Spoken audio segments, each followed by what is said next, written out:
Do you want to create Spotify account? In this guide, I will be showing you guys how to create Spotify account step by step. First, you'll need to get this app Spotify. You can get this app easily from the App Store or Play Store. Once completion of its download, launch it. Now click on the option Sign Up Free. Now you can use these options to create your account: email, Google, Apple. So I'm gonna select Google. Click on Continue. Now go ahead and select your email address that you wanna use to create your Spotify account.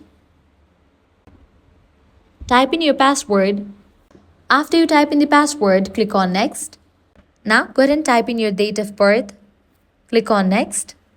Select your gender. Then click on Next. Now type in your name over here. Then agree with all these terms and conditions. Click on Create Account. And just with that, your Spotify account will be created. Now from this list, you can choose 3 or more artists you like. Then click on Done.